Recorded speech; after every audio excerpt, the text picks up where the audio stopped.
मेरे प्रिय देश के समस्त नागरिक बंधुओं, मैं आपसे निवेदन करता हूं कि आप छली कपटी और झूठ कपट के लोगों से सावधान रहें। वर्तमान में अनूप मंडल के खिलाफ जैन समाज के बणिए जो झूठा प्रसार कर रहे हैं और लोगों को गुमराह कर रहे हैं। हमारे हिंदुओं को भी बहका कर उल्टी सीधी बातें करवा रहे हैं, जबकि अनूप मंडल एक जनहितकारी संस्था है, प्राणी मात्र का भला करने वाली संस्था है। अनूप दास जी महाराज ने पूरे विश्व कल्याण की बात लिखी है। उस बात के ये विरोध क्यों कर रहे हैं कि इस बणियों का भंडाफोड़ होता है। बणिए पर्दे के पीछे राक्षसी विद्या कर रहे हैं। उनका भंडाफोड़ होने की वजह से ये दूसरों को लड़ाने की साजिश कर रहे हैं, जो कई वर्षों से कर रहे हैं। अब ये वक्त आ गया है जो 4 युगों से ही पूरा संसार दुखी है। पूरे 4 युगों से, हजारों लाखों वर्षों से संसार दुखी है, जिसकी कोई सीमा नहीं है। आज दिन तक इसके ऊपर कोई जांच नहीं हुई। जैसे रावण वगैरह का पाप पर्दाफाश हुआ, मगर रावण असली राक्षस नहीं था। जैन बणिए कहते हैं कि राक्षस का मतलब रक्षक होता है, जबकि राक्षस का मतलब होता है दूसरों का शोषण करना। आज ये जैन बणिए कहते हैं कि हम दुनिया में लोगों की मदद करते हैं, स्कूल बनाते हैं, हॉस्पिटल बनाते हैं, गरीबों को सहयोग कर रहे हैं और सरकार को मदद कर रहे हैं। मगर जब ये अकाल नहीं पड़े तो किसी को कोई मदद करने की जरूरत नहीं, कुदरत सभी को दे रही है। मगर अकाल की स्थिति पैदा होती है तब ये बणिए दुनिया का धन लूटते हैं। ये धनी बणिए कोई दुनिया का भला काम नहीं कर रहे हैं, सिवाय लूटने के और सिवाय शोषण करने के अलावा कुछ नहीं कर रहे हैं। ये दुनिया देख रही है। ये कोई अनूप मंडल की बात नहीं है कि अनूप मंडल के भाभी कह रहे, पूरा संसार कह रहा है कि बणिए शोषण कर रहे हैं। अनूप दास जी के जन्म से पहले, मैंने पहले भी कई बार कहा है, अनूप दास जी के जन्म से पहले बणियों का विरोध हुआ है और हिंदू धर्म के शास्त्रों में विरोध हुआ है। और जैनियों के शास्त्रों में हिंदू धर्म के बारे में क्या लिखा है वो हिंदू धर्म के लोग पढ़ते नहीं है। इसलिए मैं हिंदू धर्म के अनुयायियों से करबद्ध निवेदन करता हूँ, हाथ जोड़ के प्रार्थना करता हूँ कि आप बणियों के सही जानकारी करके आप अनूप मंडल के खिलाफ बोले। अनूप मंडल एक अच्छी संस्था है और अनूप मंडल की बात अभी उठेगी। हमने आज भारत सरकार को, यानी महामहिम राष्ट्रपति महोदय भारत सरकार नई दिल्ली को एक जगतित किताब हमने भेजी है। एक किताब हमने माननीय प्रधानमंत्री महोदय भारत सरकार नई दिल्ली को भेजी है। एक किताब हमने माननीय गृह मंत्री महोदय भारत सरकार नई दिल्ली को भेजी है। एक किताब माननीय मुख्यमंत्री महोदय राजस्थान सरकार जयपुर को भेजी है। हमें आशा है कि सरकार इन किताब के ऊपर अध्ययन करेगी कि ये किताब जनहितकारी है या कोई देश के विरुद्ध लिखी गई है।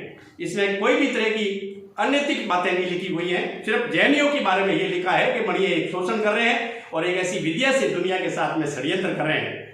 अगर ऐसा कोई कर रहा है तो इनकी जांच होनी चाहिए। हमने उनके साथ में एक लेटर भी भेजा है किताब के अंदर। ये लेटर हम आपको भेजेंगे।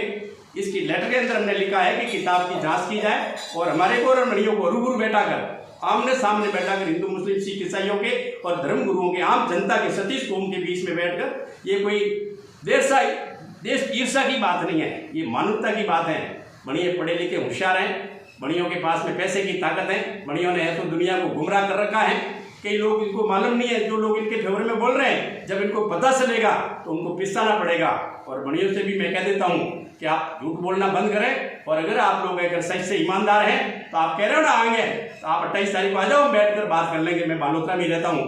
आप कहते हो मुक्ताराम के बिल में घुस जाएगा, कहीं घुसने वाला नहीं, सॉरी थोड़ी की है जो बिल में घुस जाएंगे। हम एक जनहित की बात कर रहे हैं, हम एक प्राणी मात्र के भले की बात कर रहे हैं। फिर मैं बालोतरा का ही रहने वाला हूँ। ठीक है, आप लोग ताकतवर हैं ना, दुनिया को गुमराह कर रहे हैं, मगर एक दिन इनका पर्दाफाश होगा। ये मुहिम सीढ़ी भी सुप्री रहेगी। मैं आप जनता से प्रार्थना करता हूँ और हिंदू मुस्लिम सिख ईसाई भाइयों से प्रार्थना करता हूँ कि धर्म गुरुओं को निवेदन करता हूँ कि आप इन जगतित कहानी का अध्ययन करें, इनकी जानकारी करें और जैन समाज के ऊपर अध्ययन करें कि वास्तव में ये जैन समाज देश के प्रति वफादार है या ये षड्यंत्र करके या दुनिया का धन लूट कर ये बाबाई लूट रहे हैं। आज ये सतीसी कौम के लोग हार्ड वर्क करते हैं, मेहनत मजदूरी करते हैं, खेती बाड़ी करते हैं, हार्ड वर्क करते हैं, कमटे पे जाते हैं, कोई मेहनत करके कर रहे हैं। और बणिए सिवाय सल कपट के कुछ नहीं करते। अब अनूप दास जी ने लिखा है कि ये बरसात को बांध लेते हैं, यानी इस कुदरत के साथ खिलवाड़ करते हैं। ये धरती माता है, इनको दुखी करते हैं। बरसात का अर्थ क्या होता है वो तो हम सामने बैठेंगे, जो पूरी बात बताएंगे। तो बरसात नहीं होने की वजह से ये सारी दुनिया अफंग हो जाती है। हमारा एक ही सरकार से निवेदन है कि हमने ये किताबें भेजी हैं आप इन किताबों की जांच कराएं, इन किताबों के ऊपर अध्ययन करें और जैनियस किताबों से भी अध्ययन करें कि जैन लोग देश में क्या कर रहे हैं। ये लड़ाई कोई व्यक्तिगत लड़ाई नहीं है, हम भी बालोतरा में रह रहे हैं और मेरे जन्म से पहले अनूप मंडल चल रहा है। मेरे जन्म से पहले अनूप मंडल के अनुयायी जो पीढ़ी दर पीढ़ी प्रसार कर रहे हैं, मगर मुझे इसकी जानकारी हुई है और मेरा कर्तव्य बनता है और साधु का धर्म बनता है कि जब भी कोई संसार में संकट आता है तो अपनी जान जोखिम में डालकर संसार को बचाना ये साधु का कर्तव्य बनता है। इसलिए मैं जनता से, आम नागरिकों के भाव से नागरिकों के निवेदन करता हूं कि सत्य असत्य की जांच करके करें और इन जैनियों के वास्तविक स्वरूप को देखें। ये जैन लोग देश के अंदर ऐसा पर्दो धर्म का पर्दा लगाकर ये पर्दे के पीछे क्या कर रहे हैं, ये आमने सामने बैठेंगे, सबकी आंख खुलेगी। मैं आशा करता हूं कि एक बार हम जैनियों का हमारा आमने सामने हो जाए ताकि इन दुनिया को मालूम पड़ जाए। और ये बढ़िया कहते हैं ना, हम आमने सामने आएंगे तो हम जरूर बात करेंगे। मैं इतना ही कहकर जनता से और सरकार से निवेदन करता हूं क्योंकि मैंने ये किताबें भेजी है और इस किताबों के ऊपर आप रिसर्च करावें क्योंकि वास्तविकता में ये किताब जनहित की है या इस किताब के अंदर कोई भी तरह की देश के प्रति या गलत लिखा है। ये देश की नहीं, पूरे विश्व कल्याण की बात लिखी। इस किताब का नाम ही जगत हितकारी है। मैं आशा करता हूं कि आप इसका अध्ययन करेंगे और जो कुछ भी मैं कह रहा हूं वो मेरे अध्ययन से कह रहा हूं। मैं किसी की ऐसा नहीं है कि मैं किसी की सुनी सुनाई कह रहा हूं। इसका मैंने रिसर्च किया है कि वास्तविकता में कुदरत के साथ में खिलवाड़ हो रहा है, वो मानवता के मनुष्य के अलावा नहीं कर सकता, कुदरत कभी नहीं कर सकती। इतना ही कहकर मैं बात को विराम देता हूं। आशा है कि आप लोग इसकी जांच करेंगे, जनता इनके ऊपर अध्ययन करेंगे। जय धरती माता।